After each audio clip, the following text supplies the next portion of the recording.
Assalamualaikum warahmatullahi wabarakatuh. Ketemu lagi dengan saya, Soma Adi Wijaya. Welcome back to my channel.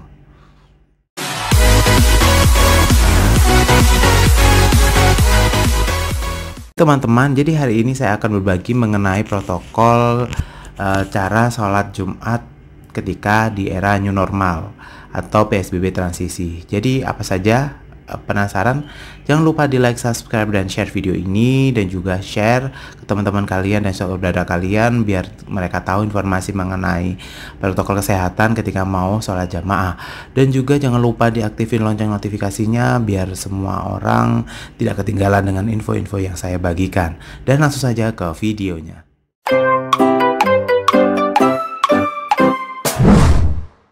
Protokol kesehatan yang saya bagikan ini berdasarkan PBNU, protokol dari PBNU yang memang sudah menerbitkan di beberapa hari yang lalu.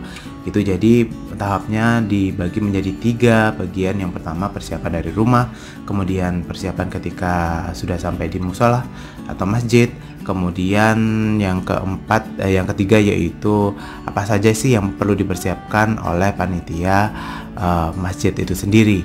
Dan langsung saja ke persiapan kita atau jamaah yang dari rumah. Oh iya, protokol ini sudah mengacu pada Kementerian Agama ya. Jadi ini juga beberapa sudah mengadop atau mengambil beberapa peraturan yang sudah diterbitkan oleh Kementerian Agama.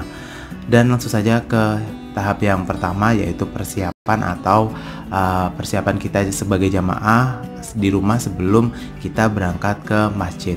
Yang pertama yaitu mempersiapkan fisik secara mental dan menambah imun dengan cara mengkonsumsi vitamin, kemudian vitamin C, kemudian memastikan bahwa diri kita atau tubuh kita itu tidak dalam keadaan sakit. Jika memang dalam keadaan sakit, teman-teman disarankan untuk tidak sholat jamaah atau sholat di rumah saja gitu, karena kita nggak tahu potensi infeksi coronanya seberapa besar kan gitu. Jadi lebih baik teman-teman kalau dalam keadaan sakit mending sholat di rumah. Terus yang kedua yaitu memakai masker. Ya, memakai masker karena memang itu adalah salah satu protokol yang memang harus dilakukan tidak hanya di sholat jamaah ya, tapi ketika kita berpergian harus menggunakan masker. Terus yang ketiga yaitu membawa peralatan ibadah sendiri. Bagi jamaah yang cowok biasanya menggunakan sajadah, yang wanita menggunakan mukna dan sajadah gitu. Jadi itu membawa peralatan pribadi sendiri. Yang keempat yaitu teman-teman harus membawa kantong plastik atau kantong untuk wadah alas kaki gitu. Jadi sandal atau sepatu yang kita pakai itu harus dimasukkan ke dalam kantong gitu. Jadi persiapan dari rumah harus membawa kantong itu untuk membawa alas kaki yang akan kita pakai ketika kita sholat jamaah biar tidak terkena jamaah lain. Kemudian kita diharuskan atau disarankan untuk menggunakan transportasi sendiri atau jalan kaki, atau menghindarkan dari transportasi umum ketika kita mau menuju ke masjid, sehingga di sini kita tidak ada kontak dengan orang atau menghindari berjibun atau tempat berjibun banyak orang sebelum kita sholat jamaah gitu, sehingga ya kita bisa pastikan lah ya diri kita memang sudah bersih dari adanya infeksi virus corona. Selain itu, persiapan yang perlu kita persiapkan dari rumah yaitu kita disarankan untuk wudhu di rumah gitu. Jadi kita wudhu di rumah, sebelum wudhu jangan lupa cuci tangan menggunakan sabun, kemudian wudhu. Nah setelah itu kita bisa berangkat ke masjid setempat atau masjid yang kita akan mau sholat Jumat atau sholat jamaah.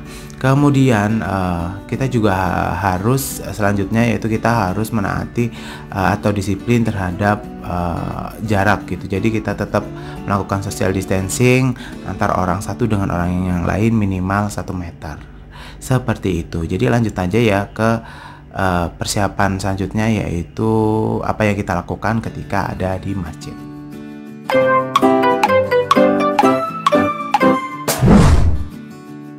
Yang perlu kita lakukan ketika kita sudah sampai di masjid yaitu memastikan bahwa masjid yang kita datangi itu berada di zona hijau gitu, karena kalau seumpamanya di zona merah sebenarnya itu tidak diizinkan untuk melaksanakan ibadah jamaah bersama.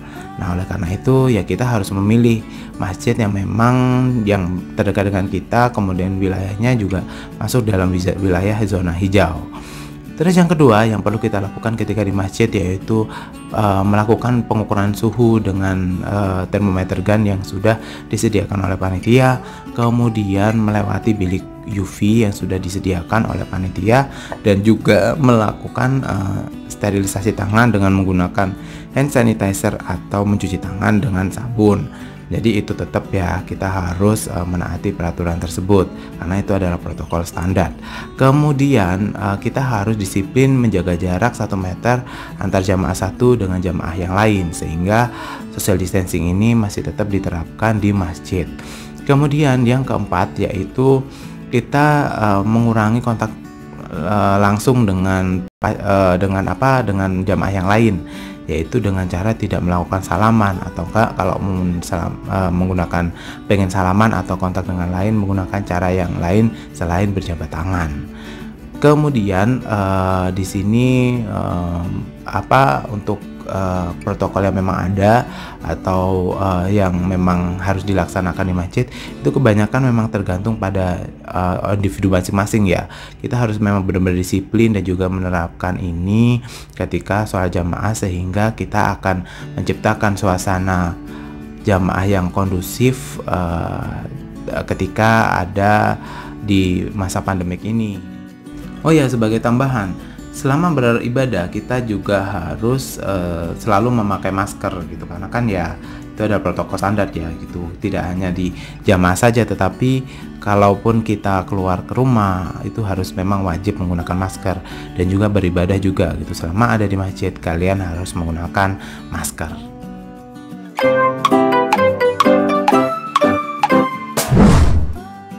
Selanjutnya yaitu apa sih yang perlu dilakukan oleh takmir masjid ketika dalam masa pandemi ini dan juga menyongsong new normal dan PSBB transisi ketika sholat jamaah. Yang pertama yaitu panitia harus menyediakan bilik UV dan hand sanitizer untuk sarana cuci tangan ya. Jadi harus disediakan, kemudian harus ada pengukuran suhu juga gitu, karena itu adalah salah satu protokol yang memang harus dilaksanakan oleh panitia penyelenggara sholat jamaah.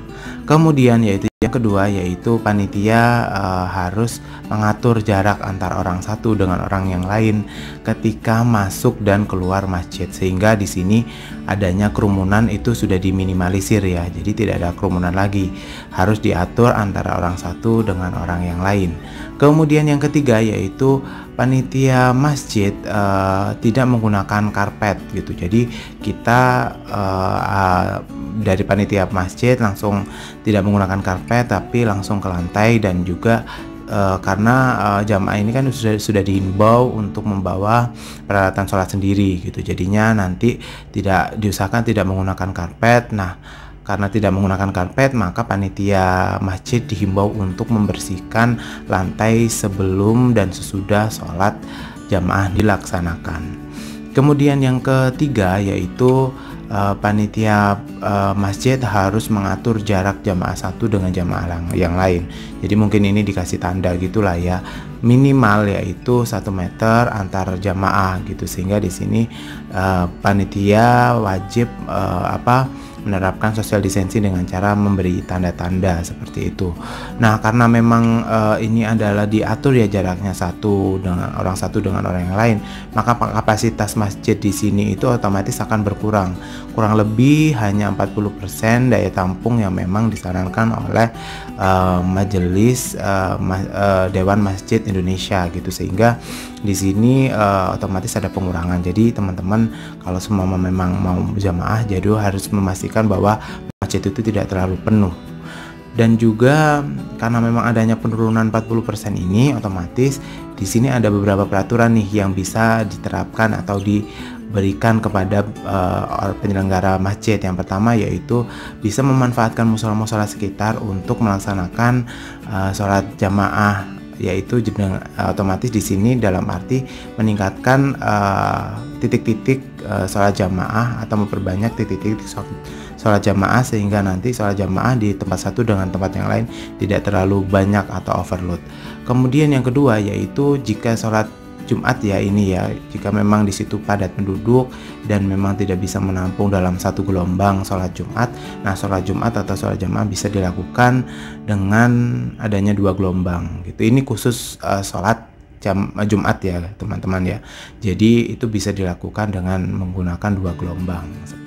Selanjutnya yaitu takmir masjid hendaknya berkoordinasi dengan titik-titik gugus penanganan COVID terdekat gitu, sehingga nanti kalau semuanya ada hal-hal kejadian atau ada jamaah yang memang sakit, itu bisa langsung dilaporkan gitu ketika ada kasus adanya penyebaran virus corona di tempat jamaah tersebut.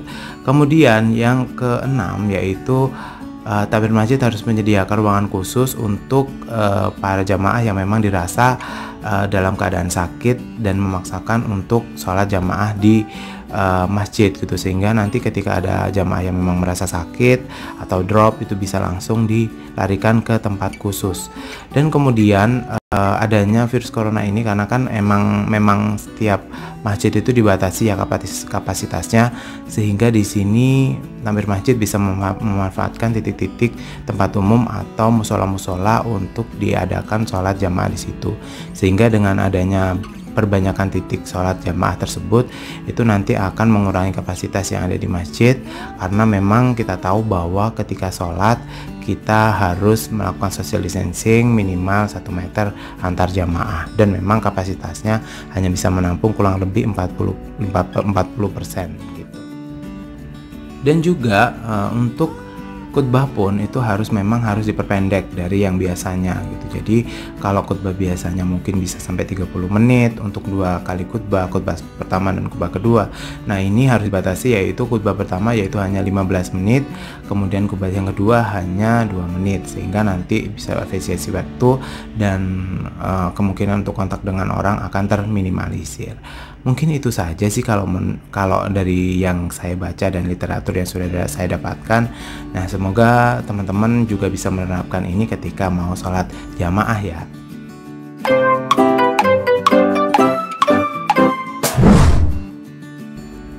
Dan segitu dulu informasi dari saya, kurang lebihnya saya mohon maaf dan ketemu lagi di video selanjutnya. Bye bye.